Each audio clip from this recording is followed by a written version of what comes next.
Back to my YouTube channel. Today we are going to discuss effect of light on plants. इसके पहले हमने light को define किया था कि लाइट बेसिकली क्या है कि विजिबल पार्ट है spectrum of solar radiant energy. So basically light का इफेक्ट जो है प्लांट्स पे है वो डिफरेंट वे से है। ये क्लोरोफिल प्रोडक्शन को इफेक्ट करती है, स्टोमेटल मूवमेंट पे लाइट का इफेक्ट है, ट्रांसपायरेशन रेट पे लाइट का इफेक्ट है, डिस्ट्रीब्यूशन ऑफ प्लांट्स जो है वो बैडली अफेक्टेड होती है लाइट से, वेजिटेशन रेट पे लाइट का एक इम्पैक्ट है। इसके अलावा फोटो पीरियडिज्म पे भी जो प्लांट्स जो हैं वो फोटो पीरियडिज्म शो करते हैं इन रिस्पॉन्स टू लाइट। सो सबसे पहले है क्लोरोफिल प्रोडक्शन। क्लोरोफिल प्रोडक्शन क्या होती है? प्लांट्स आपको पता है फोटोसिंथेसिस करते हैं, तो है बेसिकली एक एसेंशियल फैक्टर है in the formation of chlorophyll pigment. Light होगी तो क्लोरोफिल पिगमेंट बनेगा। लाइट सिर्फ ऐसे कुछ प्लांट्स हैं जो लाइट के बगैर भी ग्रीन रहते हैं। उसमें आ जाते हैं कोनिफर्स की सीडलिंग्स आ जाती हैं, फर्न्स के यंग प्लांट्स आ जाते हैं और कुछ स्पीशी एल्जी की, ये लाइट के बगैर भी ग्रीन रहती हैं। लेकिन लाइट जो है वो नेसेसरी है बाकी सारे प्लांट्स के लिए for the production of chlorophyll pigment. इसके अलावा लाइट जो है वो उसका इफेक्ट होता है नंबर और पोजीशन ऑफ क्लोरोप्लास्ट पे भी, यानी कितने ज़्यादा क्लोरोप्लास्ट होंगे। लीफ का जो ऊपर वाला एरिया होता है ना, जो एक्सपोज होता है सनलाइट पे, वहाँ पे क्लोरोप्लास्ट का नंबर ज़्यादा होता है as compared to the leaves जो अंडर शेड होते हैं। ठीक है, अब स्टोमेटल मूवमेंट सेकंड पॉइंट है। ओपनिंग और क्लोजिंग ऑफ स्टोमेटा जो है वो कौन रेगुलेट करता है? सनलाइट उस चीज़ को रेगुलेट करती है। और opening and closing of stomata किस चीज़ पे इफेक्ट कर रही होती है? ट्रांसपायरेशन रेट पे और वाटर अब्जॉर्प्शन पे। थर्ड वन है effect of light on transpiration rate. Transpiration rate पे ना लाइट का इनडायरेक्ट इफेक्ट होता है। ठीक है, कैसे इनडायरेक्ट? क्योंकि लाइट जितनी ज़्यादा होगी सनलाइट टेम्परेचर इंक्रीज़ होता है। ठीक है, तो टेम्परेचर इंक्रीज़ का ट्रांसपायरेशन रेट पे इफेक्ट होता है। और ट्रांसपायरेशन रेट जो है वो वाटर अब्जॉर्प्शन जो है सॉइल से उसको भी इफेक्ट करती है। और जहाँ पे ड्राई हैबिटेट्स होंगी वहाँ पे हाई ट्रांसपायरेशन रेट जो है वो लाजमी होगा और हाई टेम्परेचर। अब डिस्ट्रीब्यूशन ऑफ प्लांट्स की अगर हम बात करें तो लाइट जो है वो पूरी दुनिया में सेम नहीं है, जिसकी वजह से डिफरेंट एरियाज़ में डिफरेंट काइंड्स के प्लांट्स जो हैं वो हमें मिलेंगे।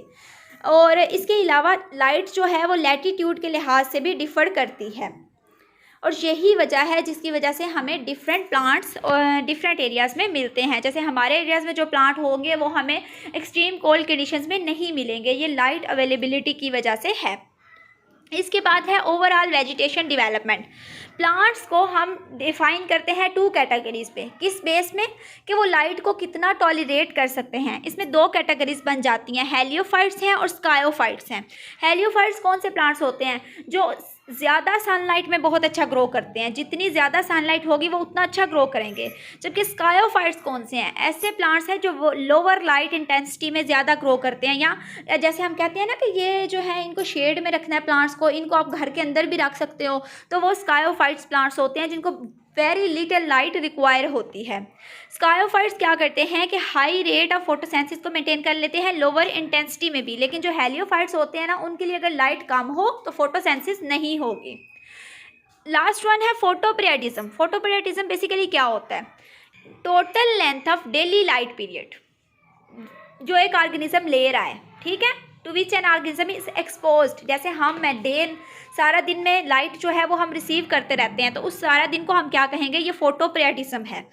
अच्छा, फोटोपीरियडिज्म की बेस पे प्लांट्स जो हैं उनको हम 3 काइंड्स में डिवाइड कर लेते हैं, short day plants, long day plants, neutral day plants. Short day plants कौन से होते हैं? जब फोटो पीरियड जो होता है वो लेस होता है क्रिटिकल मैक्सिमम लेंथ से, बिटवीन 12 से 14 घंटों से भी अगर कम होगा तो शॉर्ट डे प्लांट्स जो हैं वो बहुत अच्छा ग्रो करते हैं। ठीक है, इसमें हमारे पास आ जाता है सेल्विया। लॉन्ग डे प्लांट्स कौन से होते हैं? जहाँ पे फ्लावरिंग तब स्टिमुलेट होगी अगर डे लेंथ एक पर्टिकुलर वैल्यू से ज़्यादा होगी, यानी 12 से 14 घंटों से डे लेंथ ज़्यादा हो रही है तो इनमें फ्लावर जो है उनकी स्टिमुलेशंस होगी। न्यूट्रल डे प्लांट्स कौन से होते हैं? कि जो डे लेंथ है ना फ्लावरिंग पे उसका कोई इम्पैक्ट नहीं है, बल्कि फ्लावरिंग कैसे कंट्रोल की जाती है? Age and number of nodes, इसमें हमारे पास निकोटीनिया वगैरह आ जाते हैं। ठीक है, सो फोटोपीरियडिज्म बेसिकली क्या होता है कि total light period to which an organism is exposed, to which a plant is exposed. ठीक है, उसकी बेस पे हमारे पास 3 काइंड्स के प्लांट्स हैं, शॉर्ट डे, लॉन्ग डे और neutral day. So basically light जो है वो डिफरेंट वे से इफेक्ट कर रही होती है प्लांट्स पे।